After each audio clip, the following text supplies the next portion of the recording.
Sapa MLC प्रत्याशी doctor Kamlesh Yadav के केंद्रीय कार्यालय के उद्घाटन में क्या बोले नरेश उत्तम पटेल। आपको बता दें कि स्नातक शिक्षक चुनाव में तमाम प्रत्याशी अपना दांव एमएलसी बनने के लिए आजमा रहे हैं। वहीं समाजवादी पार्टी ने कानपुर नगर देहात व उन्नाव शिक्षक स्नातक खंड एमएलसी चुनाव में समाजवादी पार्टी से डॉक्टर कमलेश यादव का टिकट पक्का किया है। आपको बता दें कि कल्याणपुर केशवपुरम स्थित केशव वाटिका के निकट सपा के केंद्रीय कार्यालय का उद्घाटन किया गया, जिसके उपरांत प्रदेश अध्यक्ष नरेश उत्तम पटेल, सपा के तमाम वर्तमान विधायक, पूर्व विधायक मौके पर मौजूद रहे। वहीं समाजवादी पार्टी के वरिष्ठ नेता पप्पू यादव ने भी अमर स्तंभ संवाददाता से बातचीत की। इस दौरान सपा नेता रणवीर सिंह यादव, मोनू सिंह, आशीष यादव, मोनू कुमार सिंह सहित तमाम सपा के पदाधिकारी मौजूद रहे। कानपुर से अमर स्तंभ के लिए विशेष रिपोर्ट राजेश कुमार की। किन मुद्दों को लेकर के अपने आप को शिकंजा कसेगी, किन मुद्दों को लेकर शिकंजा कसेगी, और आज ये भी बात करते हैं उनका कहना क्या होगा। जैसे कि बताना चाहते हैं यहाँ पर कमलेश यादव जी आज यहाँ पे कानपुर नगर में यहाँ पर आज जैसे कि एमएलसी के चुनाव को लेकर के आज उतारे गए हैं, तो आप क्या कहना चाहेंगे इस मुद्दों को लेकर के। समाजवादी पार्टी जब सत्ता में थी तो भ्रष्टाचार नहीं था, बेरोजगारी नहीं थी, रोड हर चीज़ का काम हो रहा था, और उन्होंने हमेशा गरीबों के पक्ष में, चाहे एम्बुलेंस हो, चाहे कन्या विद्याधन हो, चाहे वृद्धाश्रम हो, सब चीज़ का काम किया। जब से भाजपा सरकार आई है 68,000 शिक्षक भर्ती में बहुत बड़ा घोटाला हुआ, कापियाँ जला दी गई, 69,000 में आरक्षण खा गए, 16,000 बच्चों का पद चला गया। फिर अभी निकाय चुनाव में आरक्षण ख़त्म कर दिया गया बैकवर्ड का, और भ्रष्टाचार अपने पूरे उसमें है। इनके बारे विकास का कोई काम नहीं, सिर्फ हिंदू मुसलमान, और उसके अलावा कोई भी काम नहीं। आप चाहे संत कबीर नगर चले जाइए, चाहे सिद्धार्थ नगर चले जाइए, चाहे बस्ती चले जाइए, चाहे गोंडा चले जाइए, चाहे आजमगढ़, जौनपुर, अंबेडकर नगर, चंदौली, भदोही, कहीं चले जाइए, कोई काम नहीं हो रहा, चाहे रोड का, चाहे रोजगार का, चाहे किसी भी चीज़ का। इन्होंने सिर्फ लोगों को बांटने का काम किया है और कोई काम नहीं। डॉक्टर कमलेश यादव आज यहाँ एमएलसी चुनाव स्नातक का लड़ रहे हैं, इसके पीछे इनकी 30 साल की मेहनत है। ये हमेशा हर इंसान के सुख दुख में खड़े हैं। स्नातक का वोटर बहुत समझदार होता है, क्योंकि ग्रेजुएट होता है, उसे मालूम है कि इसे हमें वोट देना है, किसे वोट नहीं देना। वो विकास के मुद्दे पे, बेरोजगारी के मुद्दे पे, आरक्षण के मुद्दे पे और खुशहाली के मुद्दे पे वोट देगा। जैसे कि हमारे साथ यहाँ पे पप्पू यादव जी भी मौजूद है। क्या पहले बहुत ही भूतपूर्व काफ़ी अच्छे नेता ग्रुप में आप रहे हैं, जनता ने आपको काफ़ी समर्थन किया, क्या कहना चाहेंगे कमलेश यादव जी आपके सामने खड़े हैं। देखिए, जो डॉक्टर कमलेश यादव जो स्नातक एमएलसी के आम प्रत्याशी हैं, माननीय अखिलेश भैया ने इनकी जो छवि है शिक्षकों में, शिक्षक के सुख दुख में आना जाना, आज जो बीजेपी का भ्रष्टाचार चरम सीमा पर है प्रदेश में, न बेरोजगारी चरम सीमा पर है, न कोई काम हो रहा है, हर व्यक्ति परेशान है, किसान परेशान है, नौजवान परेशान है, आम आदमी से लेके व्यापारी परेशान है। इनके सरकार में कोई काम नहीं हो रहा है, बस जुमलेबाजी चल रही है, बस झूठ बोलना। बीजेपी का ये काम झूठ बोलना, झूठ का प्रचार करना, झूठ को कैसे वो करना है। न शिक्षक भर्ती में घोटाला देखिए कितना हो गया, उस पर कोई बात नहीं आज तक हो पाई।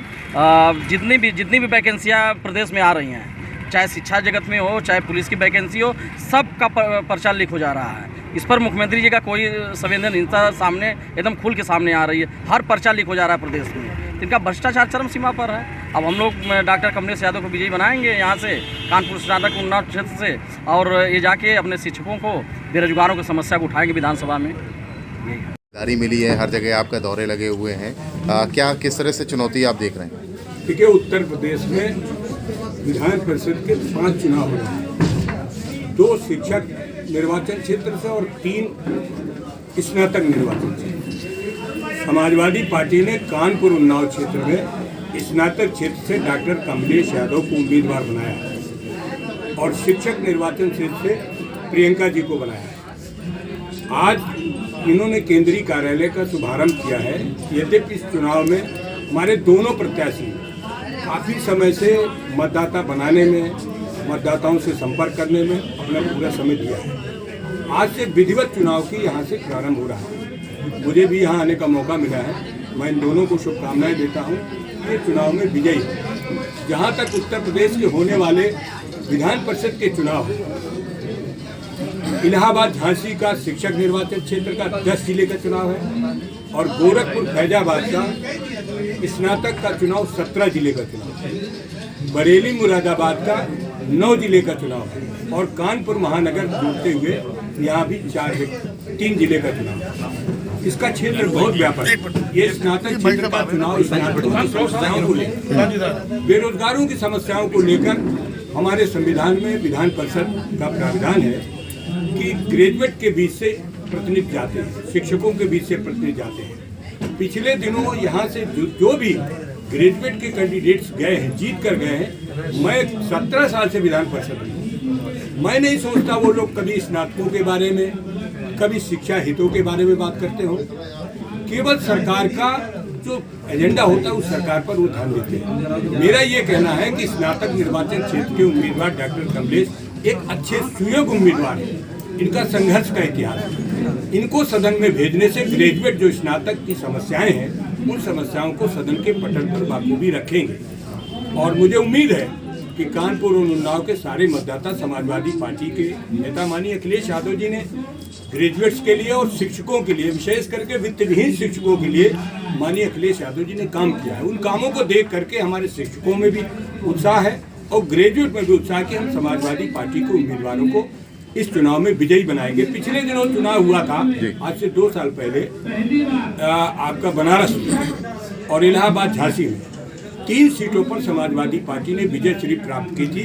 शिक्षक में बनारस में डॉक्टर लाल बिहारी जी और आशुतोष सिन्हा जी, दोनों बनारस मंडल के जो बनारस का निर्वाचन क्षेत्र था उससे वो जीते थे। और इलाहाबाद झांसी का जो स्नातक निर्वाचन डॉक्टर मान सिंह जीते थे। जहां तक प्रदेश के ये वर्तमान समय में चुनाव होने वाले हैं, इन चुनाव में भारतीय जनता पार्टी ने अपने सरकारी मंत्रियों को, सरकार के तमाम ओहदेदार लोगों को लगाया है। मुझे उम्मीद है कि भारतीय जनता पार्टी इन कामों में बहुत ही विफल रही है, लोगों को निराशा है, जिसकी वजह से लोग समाजवादी पार्टी की तरफ आकर्षित हो रहे हैं। और समाजवादी पार्टी ने जो कहा वो किया है, चाहे शिक्षकों की समस्याओं का मामला हो, चाहे ग्रेजुएट्स का शिक्षित बेरोजगारों का मामला हो, समाजवादी पार्टी ने समय समय पर इन वर्गों की मदद की है। पूरी उम्मीद है कि हमारे ये दोनों प्रत्याशी और उत्तर प्रदेश के 5 प्रत्याशी समाजवादी पार्टी चुनाव जीते। भारतीय जनता पार्टी अब मदरसों में जो शिक्षक तैनात हैं उन तक जाने की कोशिश कर रही है और कह रही है कि अब मदरसा शिक्षकों से भी इन चुनाव में मदद मांगी जाएगी। आप इसे किस तरह से? हम सारे शिक्षकों से मदद मांग रहे हैं, सारे ग्रेजुएट्स जो वोटर्स हैं हम उनसे मदद मांग रहे हैं। हम फिरका परस्ती से दूर हैं, हम जाति धर्म से ऊपर उठ करके समाज की सेवा करते हैं। इसीलिए हम समाजवादी पार्टी की ग्राह्यता स्वीकार्यता समाज में बराबर है। किसी वर्ग को, किसी बिरादरी को हम कभी भी ऐसा नहीं कोई काम करते कि उनके मन को, उनके दिल को दुख हो। समाजवादी पार्टी सभी वर्गों, सभी धर्मों, सभी जातियों पर विश्वास करती है और अच्छी नीतियों पर, भारत के संविधान के सम्मत समाजवादी पार्टी का। सर, एक सवाल है मसावत अखबार की तरफ से कि 99 साल से एक परिवार यहाँ जीतता था। अरुण पाठक जी ने उस इतिहास को ध्वस्त किया। आप उस मजबूत प्रत्याशी के खिलाफ कैसे उतरेंगे? क्या रणनीति है? क्या इंटरनल सुना कांग्रेस और बसपा आपकी मदद कर रही है? क्या ये चुनाव जीतने के लिए लड़ रहे हैं या सिर्फ खाली समाजवादी पार्टी ने एक अपना प्रत्याशी उतारा है? या ये जो मैनपुरी में जो आपको ऐतिहासिक जीत मिली है उस ऐतिहासिक जीत का आज ये श्रेय दिख रहा है कि यहाँ कार्यकर्ता दिख रहा है, ये जीत कहाँ तक ले जाएंगे? देखिए, विधान परिषद का चुनाव है, पूरे प्रदेश के 5 क्षेत्रों में चुनाव हो रहा है। समाजवादी पार्टी 5 क्षेत्रों में चुनाव लड़ा रही है। शिक्षक के 2 हैं, 3 स्नातक हैं। इन 5 सीटों पर कानपुर में सर पहली बार ऐसा हो रहा है कि पहली बार सपा ने किसी ऐसे प्रत्याशी को, ईमानदार प्रत्याशी जो कहे जा रहे हैं, और उतारा है। पहली बार क्यों उतारा गया? इसके पहले क्यों उतारा गया? ये सही है कि पिछले दिनों समाजवादी पार्टी ने यहाँ पर जो निर्दलीय उम्मीदवार होते थे, स्वर्गीय हमारे जोगेंद्र स्वरूप जी, 99 साल तक उनका वर्चस्व चला, 6 बार लगातार चुनाव जी जी। उसके बाद उनके भी आया, पिताजी भी, तो उनके बेटे को भी समाजवादी पार्टी ने समर्थन दिया था। वो किन कारणों से चुनाव हारे वो बात नहीं है, लेकिन हमने डॉक्टर कमलेश यादव को उतारा है, प्रियंका जी को उतारा है। हमें पूरी उम्मीद है कि ये दोनों उम्मीदवार कानपुर उन्नाव कैसे। देश प्रदेश की खबरों को देखने के लिए अमर न्यूज चैनल को लाइक, सब्सक्राइब और बेल आइकन दबाना ना भूलें।